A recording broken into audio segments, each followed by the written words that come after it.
church, and I can add your email quickly through that. We're planning right now, I've just put down specific days, mostly every other day for approximately 2 weeks, because we're not quite sure what's going to happen, but it's probably going to be a much longer term situation. So that's really all we know right now. So if you want to participate, just get in contact with me, or I will have Walter or someone put the link right on the church's website and Facebook page. Yeah, thank you so much for that. We have another serious prayer request too.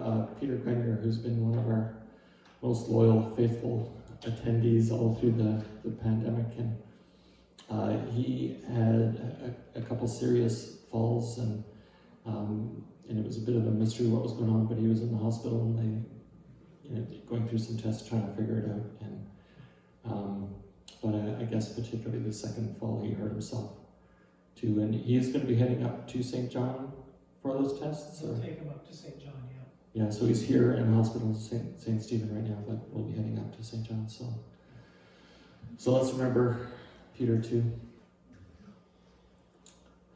Peter and Mary Ellen, by the way, are having a kind of a last summer weekend with Will and Hannah and family in Rothsay, and one of the good bits with that is that they were there in St. John, were able to be with Shani in the hospital Friday night too. Okay, so any other concerns this morning besides Peter that we should also be remembering? Yeah, if we could just be praying for Wanda Brown. Wanda That's Jones. right. She's had a virus for a bit, and she's not recovering quickly from that. So just a thought that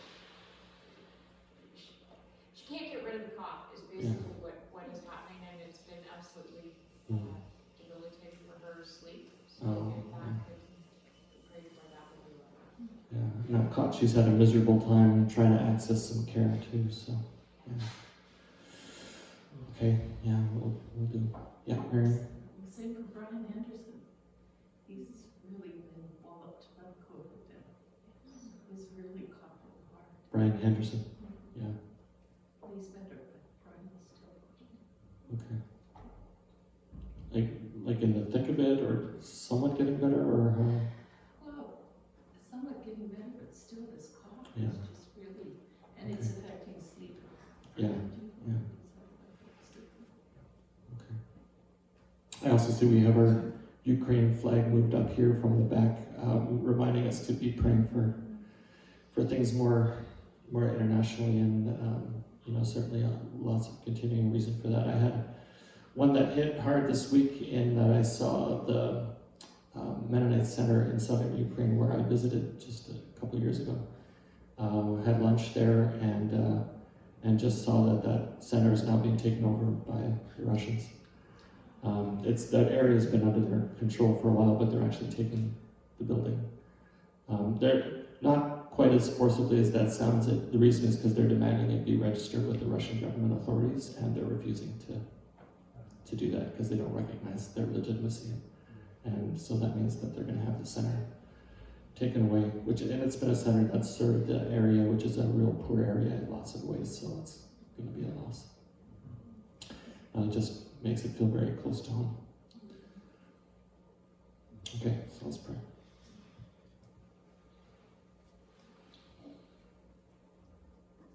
Lord, we know that Peter's had a real rough journey with cancer, and then recovery, and then various things like this that always seem to make the path not smooth for him. So I pray that there's an answer to what has caused these recent collapses, and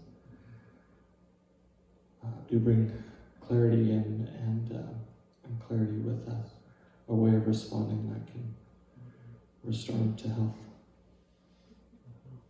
Thanks for what a blessing he's been to the church.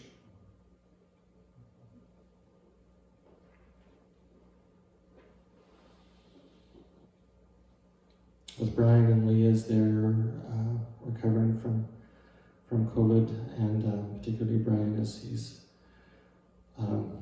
maybe stalling a bit in his recovery. I pray for his body to fight and get strong and push the last of this away. And the same for Wanda with her cough. It can just be such a cumulative thing when it makes sleep terrible for so long. Just pray whatever she needs for restoration could come.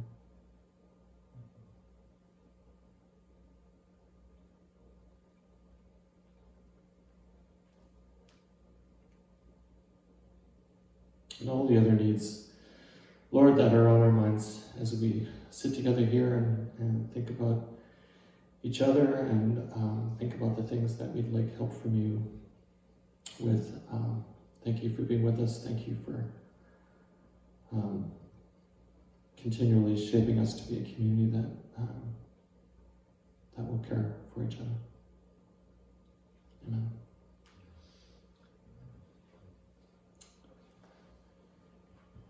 Okay.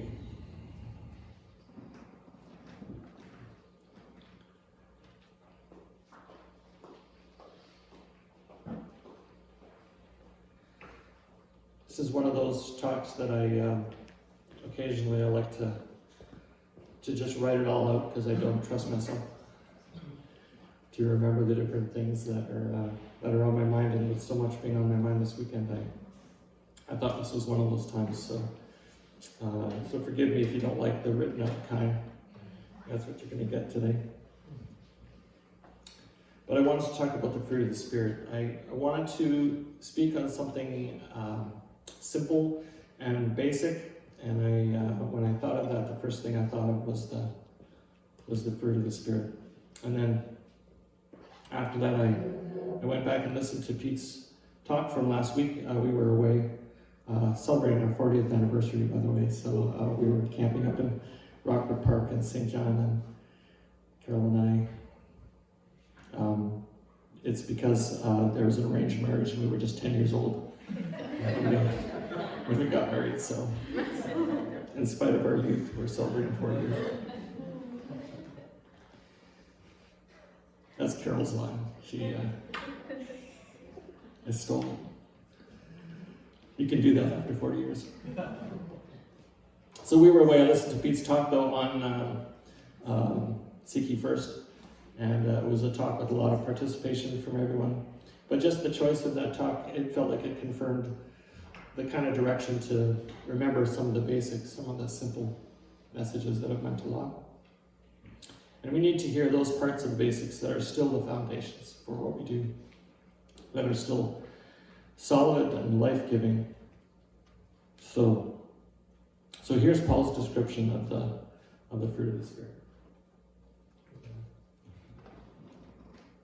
Oh, come on. There we go. Wasn't quite turned on.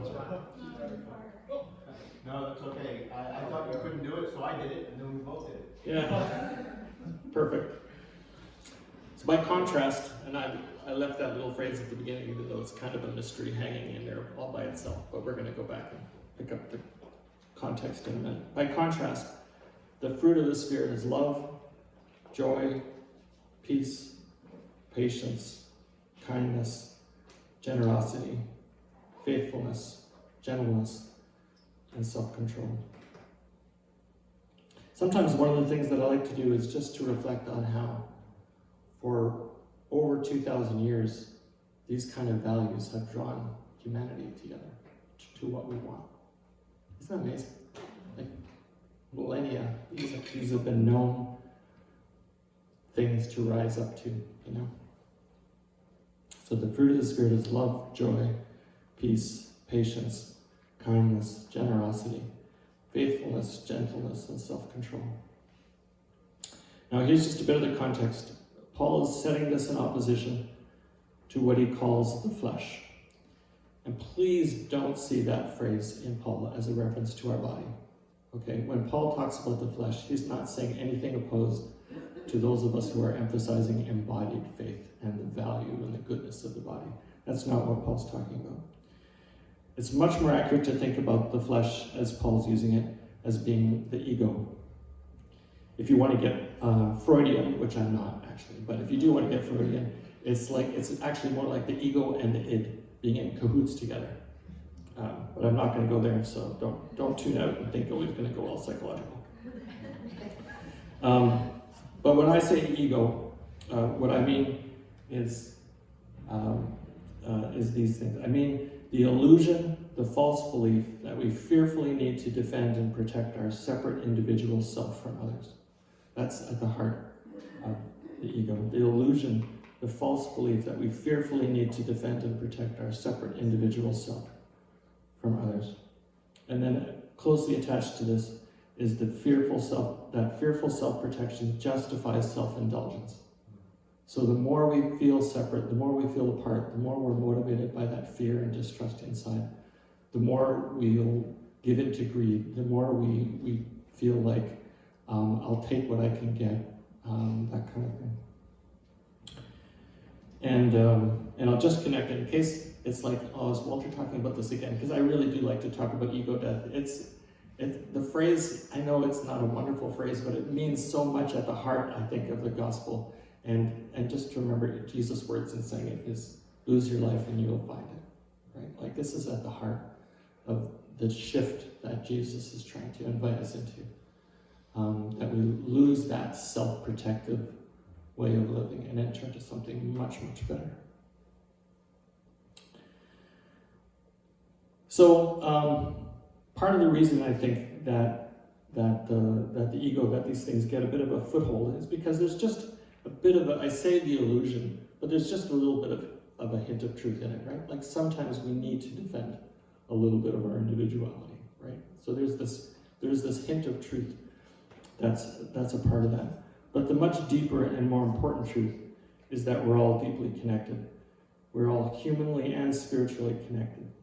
And the whole message of love that Jesus has for us is to live out of that connectedness, to love others as ourselves, and not to live out of the fearful self-protection.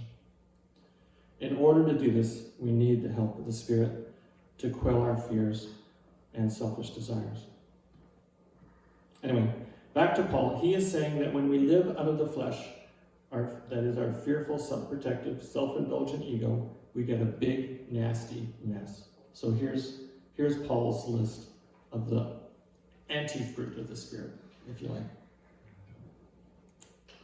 The works of the flesh are obvious. He says sexual immorality, impurity, debauchery, idolatry, sorcery, enmities, strife, jealousy, anger, quarrels, dissensions, factions, envy, drunkenness, carousing, and things like these. Now I know you might all like a little bit of carousing on occasion, but look at how at the heart of this mess, look at the emphasis on the words that emphasize relational antagonism, right? The words that are there in bold. Enmities, strife, jealousy, anger, quarrels, dissensions, factions, envy. You might be thinking, Paul, you're getting redundant, right? We get it. Like he's saying a lot of the same things over and over again in this list, right? They're very interconnected, those words. But do we get it? Like, do we really get that when we fall into self-protection, we keep going back into those things over and over again, and we pay the price, ourselves and others pay the price? So I think Paul's redundancy is fair. I think we just need to realize that all of those things are not the fruit of the Spirit. Now, someday, this is one of those things that I hope no one ever holds me accountable for, but one day I'll finish this other side of the picture, because I'd like to suggest that the words that emphasize self-indulgence are emphasizing that it's self-indulgence that comes at the expense of others. Like it's not wrong to want pleasure. It's not wrong to desire things, but the flesh comes when we grab those things and don't care who it hurts, right, in the process. So things like sexual immorality and drunkenness and carousing, etc. It's the fact that we're doing them selfishly, the fact that we're doing them and not caring who gets hurt, as opposed to the celebration of life that we do together, that we want to do as a positive, good thing. So maybe someday I'll talk more about that side of things too, but I don't want to distract myself today. So I think we see the fruit of the Spirit when we live out of trust. Oh, here, let's get back to the nice list. And Microsoft did this to me. Sorry to blame Microsoft, but that's meant like a red strawberry on a red background. I don't know, what were they thinking? Anyway, I didn't have time to fix it and make it better. When we live out of the trust in the togetherness of love, when we believe that we can rest in the love at the center that holds us all together, then it's possible that the fruit of the Spirit can thrive in us. Then we can experience the energy and the motivation of the Spirit that makes this lovely set of traits possible. Love, joy, peace, patience, kindness, generosity, faithfulness, gentleness, and self-control. These will flow naturally when we trust more than we fear, when we commit to consideration of others more than self-indulgence. So those thoughts were going to be at the heart of the talk that I'd begun to plan, and then I talked to someone early on Friday afternoon who mentioned a book that I hadn't heard of. Maybe you have. The book is called The Ruthless Elimination of Hurry. Anyone heard of that book?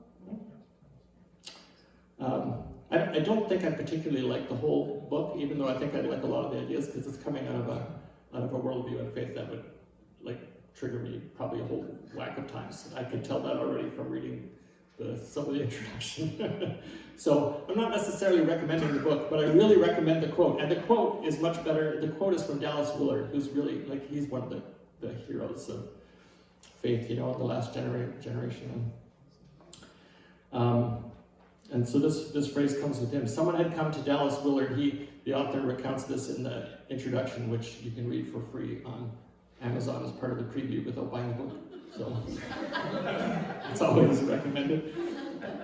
So a friend of the author's had gone to Dallas Willard, and this was someone who's starting to get very successful in some large church, and he's saying, but I'm just getting swallowed up by this. How do I be the person I want to be as I'm doing what I'm doing? And it said, and Dallas was silent for a long time. And he said, that's what you always get if you ask Dallas Willard a question. You would get silence for a long time. Just embodying what he talks about. And eventually said, you need the ruthless elimination of hurry in your life. And so that wasn't what this guy had expected, so he's taking that in, he's trying to think of what that means. And then this reminds me of the kind of questions that people would ask Jesus in the gospel. And then the guy says, okay, what else? And do you remember those of us who ever saw Sheila in her office at SSU? There used to be this picture of some kind of animal. What was that? A meerkat, maybe? And it just happens to be in a pose like this, and it says, "Come enlightenment, come instantly," or something like this. I don't know. Anyway, so the guy asks, what else? And Dallas was quiet for a long time again. And they said, "No, that's it. The ruthless elimination of hurry. That's what you need if you want to be the person you want to be." And it was a really good reminder of the importance of that I've resonated with that thought for a long time, because as I've given attention to contemplative practices and contemplative things over the last decade, one of the things that I keep coming across because of my own experience in my own life is how hurry kills contemplation. Time pressure is just the antithesis of what you're after with contemplative practices. You can't hurry your way to enlightenment. You can't do 20 minutes of centering prayer in silence and then rush it. You just can't do it. It just doesn't work. And I mean that in the hugest way possible. So I'm completely a fan of Dallas Willard saying the ruthless elimination of hurry is a really, really central piece. So immediately I knew that I needed to add this to my talk. One thing I said in response to this friend who was talking about the value of this book in his life was that I can see so clearly in my life that when I get into a hurried survival mode, the world starts to divide into those who make my life easier and those who make my life harder. I don't know if you can relate to this. And guess which ones I like better and treat better? That's not the fruit of the Spirit, right? Like, it doesn't take any spiritual help to like and enjoy being with the people who make your life easier. That's just natural. That just comes. The fruit of the Spirit is what we need to have love and joy and peace and patience with the people who make your life harder, right? And that gets really hard when you feel time pressure and hurry and enter into that kind of survival mode. So, really makes sense to me that a big part of the fruit of the Spirit is inviting the Spirit's desperate help to make our lives less hurried and overfull. And then Friday night comes. So late afternoon, Friday, I met with Lauren and heard the news. I'd heard that Tony was off to the hospital, but it didn't sound like a very serious thing early in the day. And then I heard from Lorna late in the day that it was in fact grim and probably final.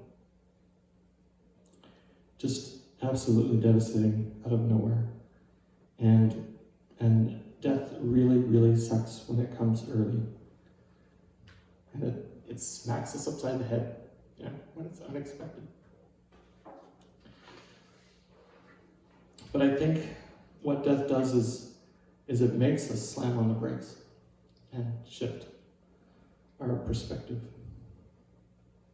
So suddenly, for me, even though I had as much to do as ever, if not more, it felt like hurry and time pressure were not the priorities anymore. Suddenly, it was like seeing through different lenses where being human and compassionate were way more important than things that needed to be done. So I've taught a course on death at SSU a few times now. And one of the things that I've come across is this theory called terror management theory. It's an experimental psychological theory that grew out of a book that if you were born early, like some of us, you might have heard of way back. It hasn't been that popular recently, but it's a book that was really big in the 60s called The Denial of Death, 60s and 70s. Denial of Death by Ernest Becker. And it was a book that said all of life, and he was writing, this was one of these very global, big picture kind of books. All of life is affected by this subconscious fear of death, the way that we keep pushing it away because we can't handle it, the way it freaks us out, so we keep pretending it's not real. Keep doing that, it's driving me crazy. There. Move it away. So some psychologists who liked that book started developing this theory called terror management theory that they were putting to experiments. They said, well, let's see the truth of this. Let's see if we can figure out what part of this actually tests out. And here's one of the more memorable outcomes that they came across. When we see death out of the corner of our eye, when it just barely gets our attention, but we push it away, then we don't respond well. We get anxious, narrow-minded, judgmental, self-protective of ourselves, and maybe, if we're generous, our immediate family. But overall, we get like the kind of nasty, fleshy list that Paul lists. Like we really double down on protecting ourselves and fighting or pushing away anyone who gets in our way.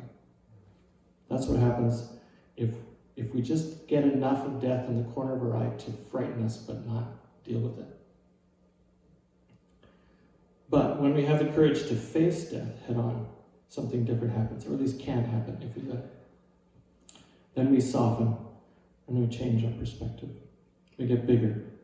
We prioritize love and connection and kindness and generosity. See where I'm going? So, facing death head on, really looking at it, can help us make room for the fruit of the Spirit. Having the courage to be honest, about the reality of death, about our mortality, about our frail humanness together, does the same thing as slowing down. It can give the Spirit room to work.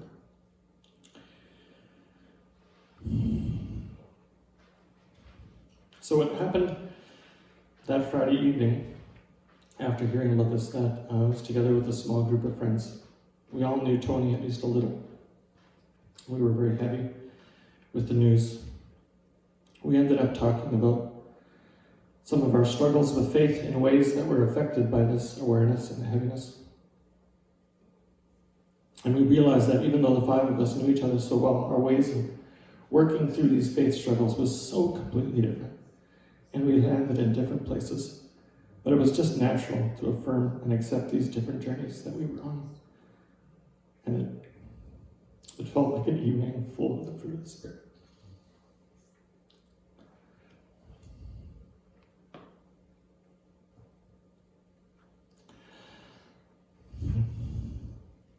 So summing up, we need the Spirit to be free to work in us, to let love, joy, peace, patience, kindness, generosity, faithfulness, gentleness, and self-control flow more and more consistently. Prioritizing slowness, making it a first choice to live at a human pace can help make room for the Spirit. Even just inviting the Spirit to do this work and to let our ego settle down can make room for the Spirit. And I heard that in the song, could I? The sort of surrender the song talks about. And I think even as we sing songs like that, when you feel the longing,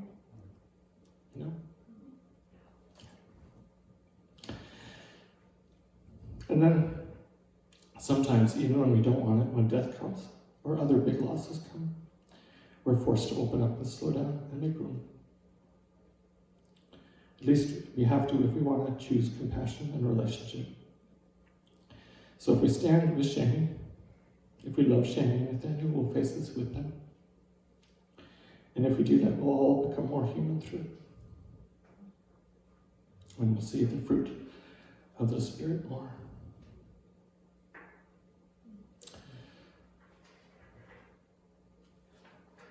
So I wanted to end with a couple prayers from upstairs from the Celtic service. The first of these is a prayer that I believe Joe Mason wrote for us years ago, that we've been praying ever since, and then right after that is St. Patrick's breastplate. I didn't make it into a slide, but if you know that version of the St. Patrick's breastplate well, you can feel free to join if you want to. Fine if you don't, of course. As we see the week stretched up before us in all of its mystery and predictability, we give it to you and ask that you would walk with us through the minutes and hours, keeping us awake and available to you and to each one that will cross our paths. Now the breastplate. Christ as a light, illumine and guide me. Christ as a shield, overshadow me. Christ under me, Christ over me.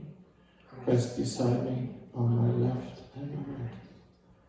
This day be within and without me, lowly and meek, yet all powerful. Be in the heart of each to whom I speak, in the mouth of each who speaks unto me. This day be within and without me, lowly and meek, yet all powerful. Christ as a light, Christ as a shield, Christ beside me, on my left